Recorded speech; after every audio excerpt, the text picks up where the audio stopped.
Alhamdulillah, wassalatu wassalamu ala Rasulillah wa ala alihi wa sahbihi wa man walah. Tentang keutamaan orang yang berilmu dan mengajarkannya.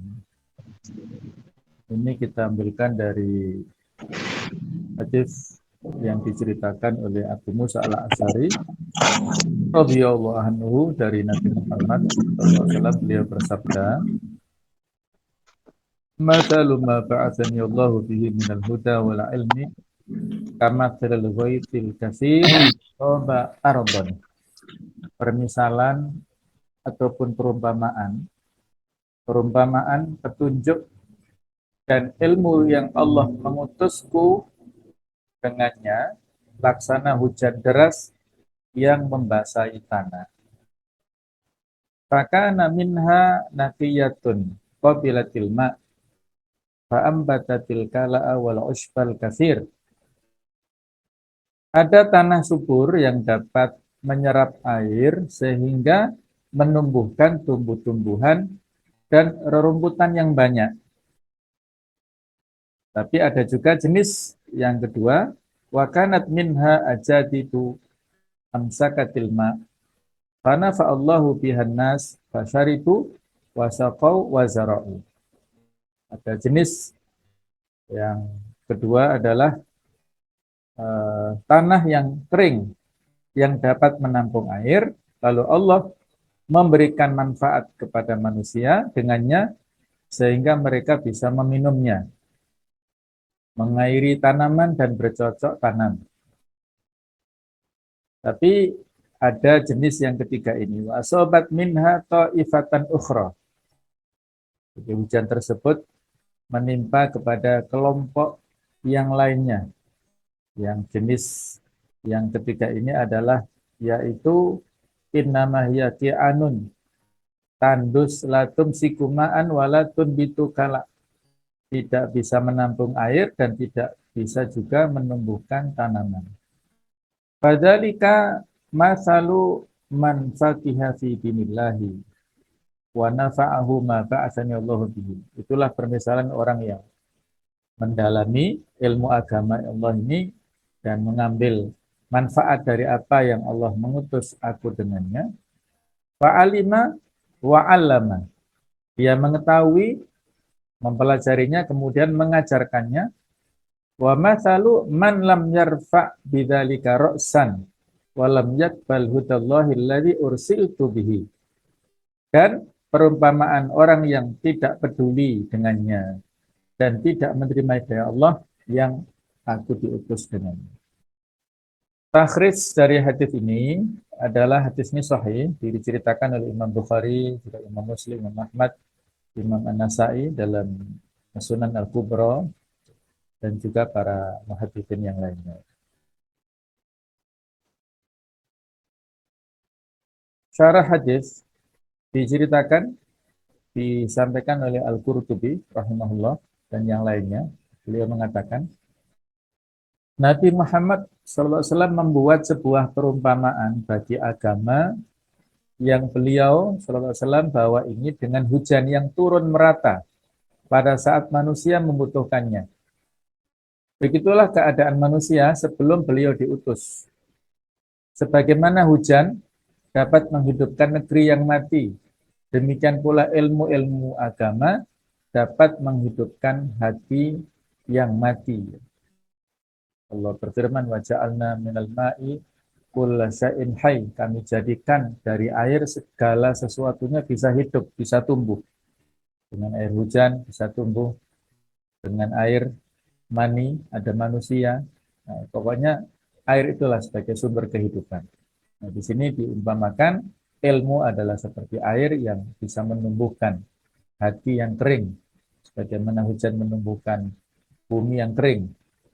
Kemudian Ibnu Qayyim al-Jauziyah berkata dalam menjelaskan hadis ini, Rasulullah SAW mengumpamakan ilmu dan hidayah yang dibawanya seperti hujan. Karena keduanya membawa kehidupan, manfaat, makanan, obat, dan seluruh maslahat bagi manusia. Semuanya itu tidak ada kehidupan dan keteraturan padanya kecuali dengan ilmu dan hujan. Beliau juga mengumpamakan hati dengan tanah yang terkena air hujan, karena tanah adalah tempat yang dapat menampung air, lalu tumbuhlah bermacam-macam tanaman yang bermanfaat. Bagaimana hati yang bisa menampung ilmu kemudian berbuah dan tumbuh sampai terlihat keberkahannya dan buahnya. Di hati yang sebagaimana klasifikasi para ulama, ada qalbun salim, ya, ada qalbun marid, ada qalbun mayyit, maka hati yang bisa menampung ilmu dan bisa mekar berbuah itu adalah qalbun salim, ya, hati yang objektif, hati yang bersih. Manusia berdasarkan penerimaan dan kesiapan mereka dalam menjaga ilmu, pemahaman tentang makna-maknanya, pengambilan hukum-hukumnya, dan penguraian hikmah-hikmah dan faidahnya itu menjadi 3 kelompok. Pertama, yaitu orang yang hafal dan paham, yaitu mereka yang menjaga ilmu dan memahaminya, memahami makna-maknanya, serta mengambil atau menetapkan hukum-hukum, hikmah, dan faidah darinya. Mereka ini adalah diibaratkan seperti tanah yang menyerap air. Ini seperti kedudukan menghafal, jadi menyerap ilmu, ya, seperti menyerap air, diendapkan dalam pikirannya, kemudian menumbuhkan tumbuh-tumbuhan dan rerumputan yang banyak. Inilah pemahaman ilmu, pengetahuan, dan pengambilan hukum yang kedudukannya seperti menumbuhkan tanaman dan rerumputan dengan air. Maka ini seperti para hufaz, yaitu para penghafal. Kemudian juga seperti fuqaha, para ahli fikih, dan orang yang ahli dalam ilmu hadis, riwayat, dan dirayah. Jadi idealnya seperti ini ya. Ini adalah ahlul zikri, adalah ahlul ilmi, yaitu al-ulama yang kita sebutkan tadi di atas, al-ulama warahatul anbiya tadi. Jadi ini idealnya kita diharapkan menjadi orang yang hafal dan paham. Yang kedua, penghafal yang dikaruniai hafalan ilmu, menyalinnya dan mengoreksinya, tetapi ia tidak dikaruniai pemahaman dalam makna-maknanya. Tidak juga dalam pengambilan hukum, penguraian hikmah-hikmah dan faidah dari ilmu tersebut. Mereka ini seperti orang yang membaca Al-Quran, menghafalnya, memperhatikan huruf-hurufnya dan i'rabnya, tetapi tidak dikaruniai pemahaman khusus oleh Allah. Bagaimana perkataan Ali bin Abi Thalib, kecuali pemahaman yang Allah Ta'ala berikan kepada hambanya dalam kitabnya. Jadi menghafalnya tapi kurang paham dengan yang dihafal. Ada cerita dulu seorang hafizul Quran, kemudian ikut dalam MTQ, ikut lomba di samping hafalan Quran tentunya ya, dia ikut lomba yang lainnya adalah lomba dalam hal menafsirkan. Jadi karena beliau dalam hal ini punya kemampuan hafalan luar biasa, sampai tafsirnya dihafalkan. Jadi pada saat ditanya menjawab dengan bahasa Arab dengan tafsirnya tersebut, maka menjadi juara. Ya, luar biasa. Jadi walaupun kurang paham dengan apa yang beliau baca, tapi menghafalkannya, maka menjadi diberikan ilham ya, mendapat ilmu dari situ. Kemudian manusia sangat berbeda-beda dalam pemahamannya dari Allah dan Rasul-Nya. Bisa jadi seseorang memahami 1 atau 2 hukum dari sebuah nas, sebuah teks, sementara orang lainnya memahami 100 atau 200 hukum. Mereka ini seperti tanah yang menampung air untuk manusia, agar mereka mengambil manfaat darinya untuk diminum, mengairi tanaman, dan bercocok tanam. Kedua kelompok di atas termasuk orang-orang yang berbahagia. Dan kelompok yang pertama itu lebih tinggi derajatnya dan kedudukannya. Sebagaimana Allah berfirman, "Dzalika fadlullah yu'tihi man yasha, wallahu dzul fadlil 'adzim." Demikianlah karunia Allah yang diberikan kepada siapa yang Dia kehendaki, dan Allah memiliki karunia yang besar. Nah, adapun yang ketiga adalah orang-orang yang tidak mendapat bagian dari ilmu. tidak menghafal, tidak juga pemahaman, periwayatan, dan pengetahuan. Mereka ini seperti tanah yang tandus, tidak dapat menumbuhkan tanaman, dan tidak pula menampung air. Mereka adalah orang-orang yang sengsara dan celaka, tidak memiliki manfaat sama sekali, tidak ada yang bisa diambil dari ilmunya. Dua kelompok yang pertama sama-sama dalam berilmu dan mengajarkannya, masing-masing sesuai dengan ilmu yang ia terima dan sampai kepadanya. Yang ini mengajarkan lafaz-lafaz Al-Quran dan menghafalnya, dan yang satu lain mengajarkan makna-makna, hukum-hukum dan ilmu-ilmunya. Sedangkan kelompok yang ketiga ini, mereka tidak memiliki ilmu dan tidak mengajarkannya. Mereka itulah orang-orang yang tidak peduli dengan hidayah Allah dan tidak menerimanya. Mereka itu lebih buruk daripada binatang dan mereka itu menjadi bahan bakar api neraka. Na'udzubillah min dzalik. Jadi sebaiknya atau idealnya kita menjadi kelompok yang pertama, dia paham apa yang dia dapatkan dan menyampaikan kepada yang lain dengan ya penyampaian yang baik sehingga terus ilmu menular ya, ilmu tersebar kemana-mana. Yang kedua tadi hanya bisa menghafalkannya tapi bisa juga tapi kurang bisa memahami, masih lumayan. Yang ketiga ini dia tidak peduli ya, dia tidak memiliki pemahaman karena tidak mau respect tadi ya, tidak memiliki respon positif ya. Kalau dalam bahasa Imam Ghazali adalah ini adalah rajulun la yadri wa la yadri annahu la yadri, seorang yang tidak ngerti dan tidak sadar kalau dia itu tidak ngerti sehingga tidak mau belajar. Nah, itu bilang enggak. Hadis yang mulia dan agung ini mencakup penjelasan tentang kemuliaan ilmu dan mengajarkannya, keagungan kedudukannya dan kesengsaraan orang yang tidak menuntut ilmu.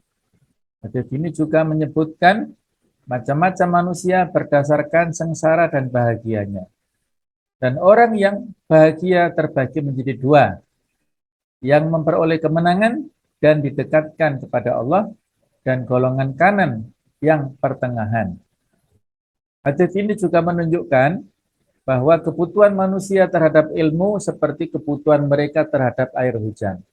Bahkan lebih besar dari itu. Kata Ali bin Abi Thalib, man arada dunya fa'alaihi bil ilm, siapa yang mau dunia silakan mengambil ilmu. Wa man aradal akhirah fa'alaihi bil ilm, kalau ingin akhirat juga sama, kebutuhannya kepada ilmu. Wa man aradahuma, siapa yang menginginkan dunia dan akhirat fa'alaihi bil ilm, maka dia harus berilmu. Jika mereka kehilangan ilmu tersebut, maka kedudukannya seperti tanah yang kehilangan air hujan. Imam Ahmad rahimahullah berkata, kebutuhan manusia terhadap ilmu itu lebih besar daripada kebutuhan mereka terhadap makanan dan minuman.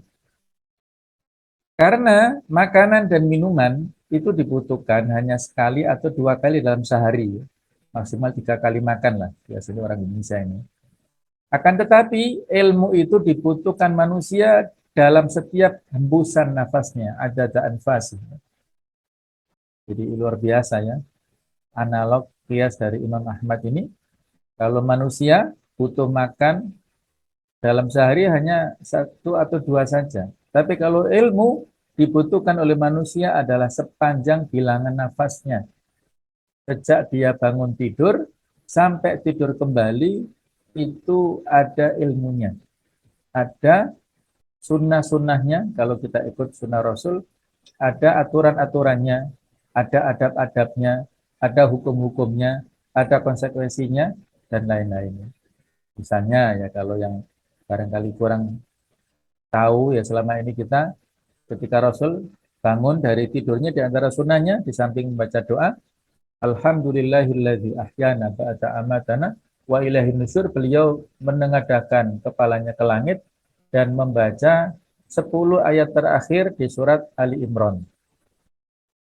Nah, itu barangkali belum ya kita amalkan, kita aja mungkin belum hafal atau mungkin baru tahu ya. Jadi itu ada ilmunya ya, kita amalkan, maka itulah kita mencontoh dari konsekuensi di antara mencontoh kita di Rasulullah Shallallahu alaihi wasallam.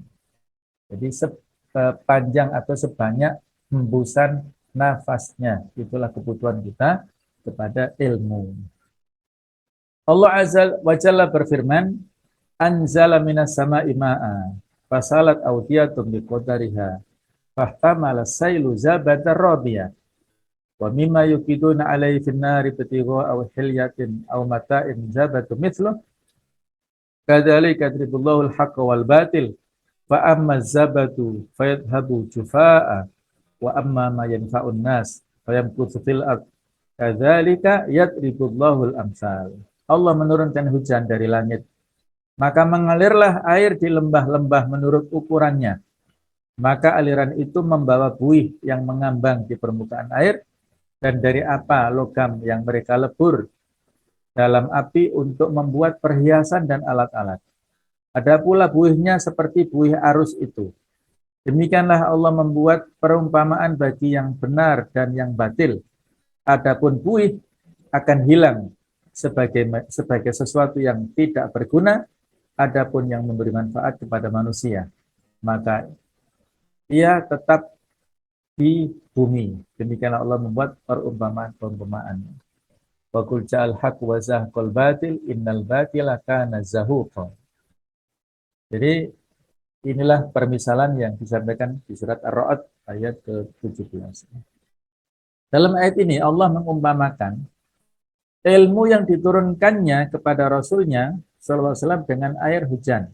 Karena keduanya membawa kehidupan dan manfaat bagi manusia dalam kehidupan mereka di dunia dan di akhirat. Kemudian Allah mengumpamakan hati manusia dengan lembah, sungai, danau, dan lain-lain. Hati yang lapang karena bersih dari kotoran akan mampu menampung ilmu yang banyak, sebagaimana lembah yang luas mampu menampung air yang banyak, dan hati yang sempit karena dipenuhi kotoran hanya mampu menampung ilmu yang sedikit, sebagaimana lembah yang sempit hanya mampu menampung air yang sedikit.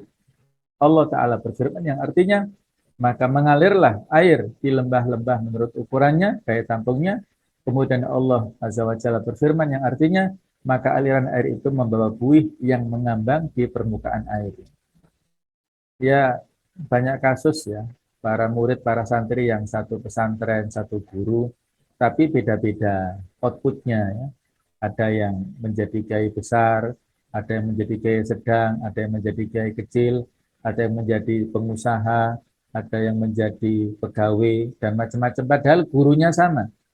Masing-masing pada saat nyantri itu menyiapkan kapasitas atau memiliki kapasitas yang berbeda-beda ini. Yang kalau diibaratkan ilmu itu adalah seperti rezeki ya, yang turun dari langit.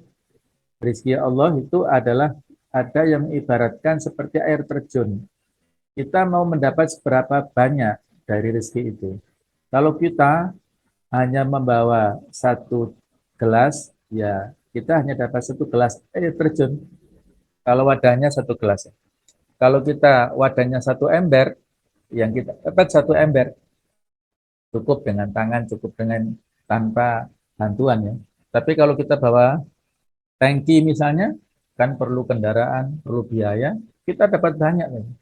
Nah, seperti itulah kurang lebih ya. Kalau ilmu itu kita dapatkan berojokan dari langit, ketika kita berada di majelis ilmu, kita siapkan wadah seluas-luasnya, sebanyak-banyaknya, konsentrasi 100% dengan yang disampaikan guru-guru kita, maka seperti tadi itu, ibaratnya bawa tangki tadi. Banyak yang kita dapatkan.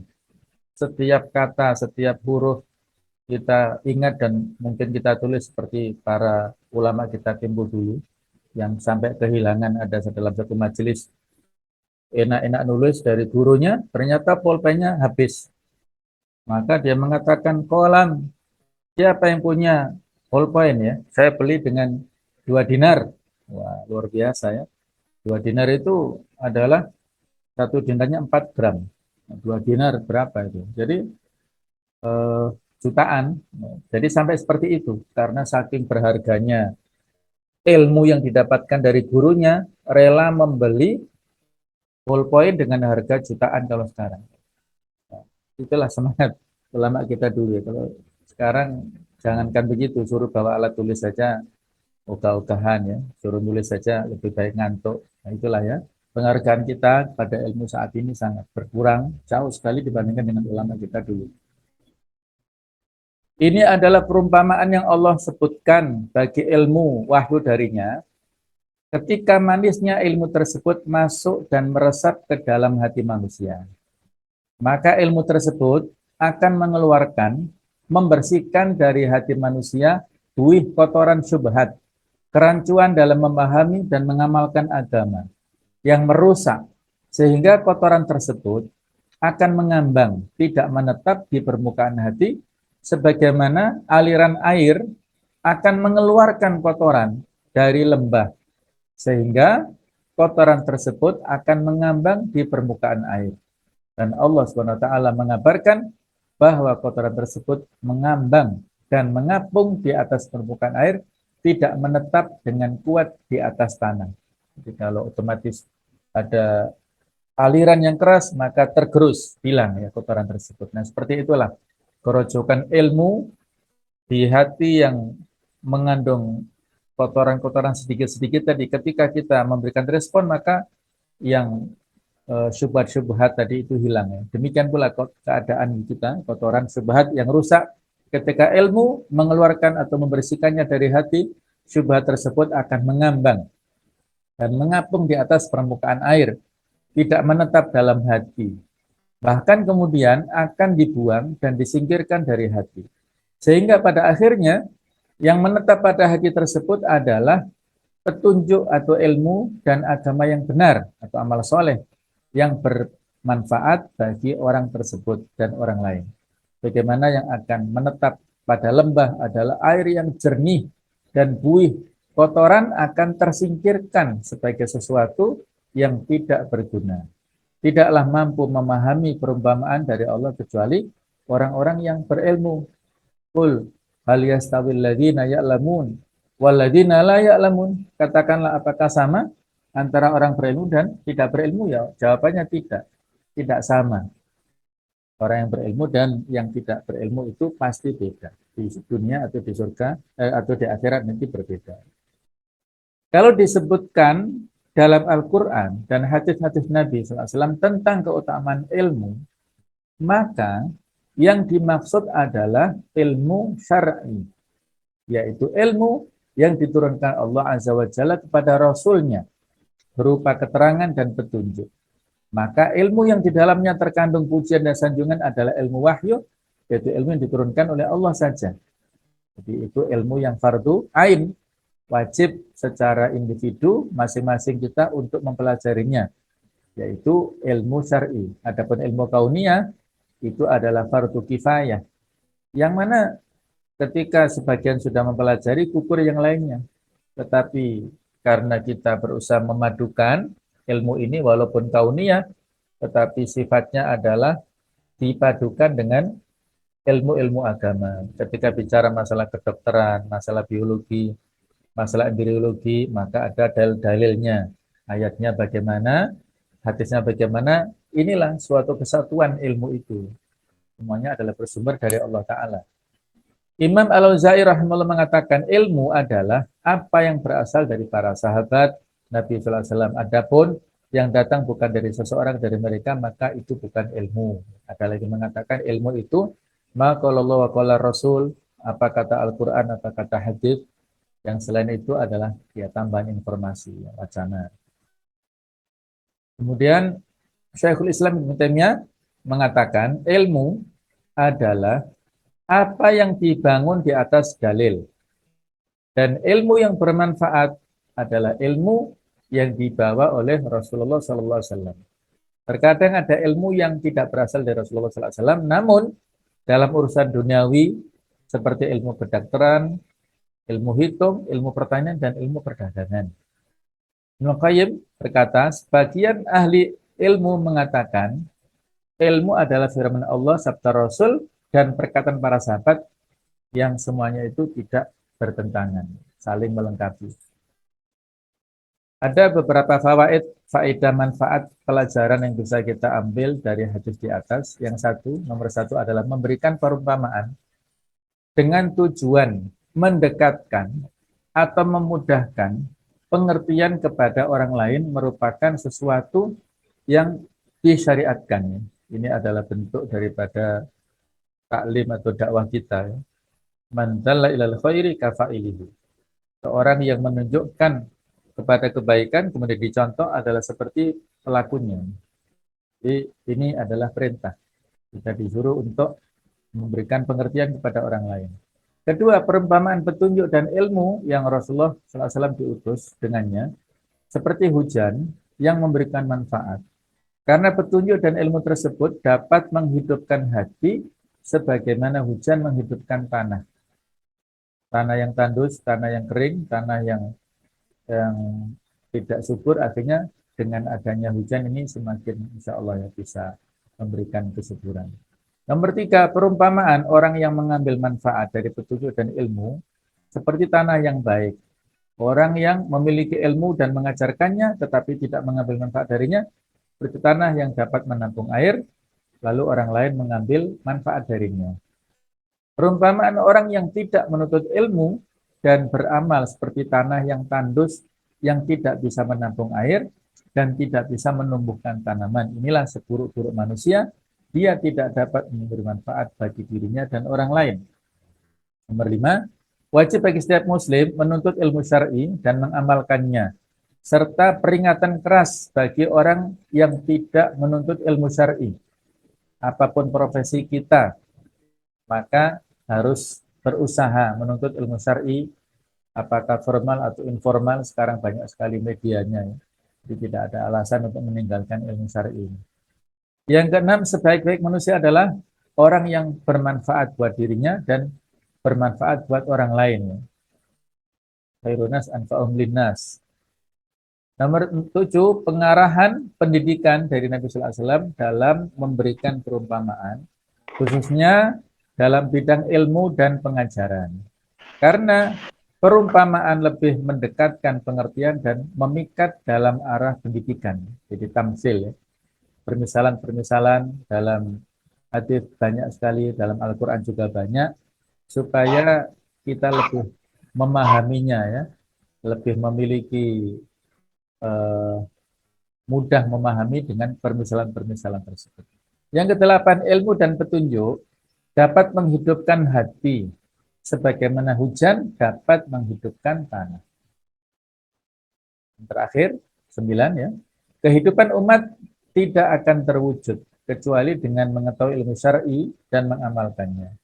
Dan bila umat terhalang dari ilmu syar'i, berarti mereka telah menjadi bangkai. Sebaliknya, umat manapun yang mau menerimanya, memanfaatkan dan mengamalkan hukum-hukumnya, maka mereka termasuk umat yang hidup dan dinamis. 10. Dalam menyerap ilmu syar'i, manusia terbagi menjadi beberapa kelompok, yaitu ada kelompok yang paling baik mempelajari ilmu syar'i, memahaminya dengan pemahaman yang baik, mengamalkannya dan mengajarkannya. Mereka bermanfaat untuk diri sendiri dan orang lain. Yang ini disebut tafakuh, ya, mendalami dan mengamalkan. Yang kedua, orang yang menuntut ilmu syar'i kemudian dia mengajarkannya kepada orang lain, tetapi dia tidak mengamalkan yang wajib dan sunnah, maka dia adalah orang yang fasik dan tidak boleh mengambil ilmu darinya. Ini memang ada khilafiyah. Yang 13, tidak boleh belajar kepada ahli bid'ah. Itu juga ada penjelasan, ya, secara rinci, tidak semua kita vonis, ya, jadi harus ada klarifikasi. Yang ke-14, hidayah taufik hanya milik Allah Ta'ala. Allah menunjuki siapa yang dikehendakinya dan Allah menyesatkan siapa yang dikehendaki. Kelompok yang sengsara yaitu yang tidak memiliki ilmu dan tidak mengajarkannya. Mereka itulah orang-orang yang tidak peduli dengan hidayah Allah dan tidak menerimanya. Mudah-mudahan Allah Ta'ala menjadikan kita ahlul ilmi yang faham, yang bisa mengamalkannya dan mendakwahkannya. Syukran. Terima kasih atas perhatian. Assalamualaikum warahmatullahi wabarakatuh.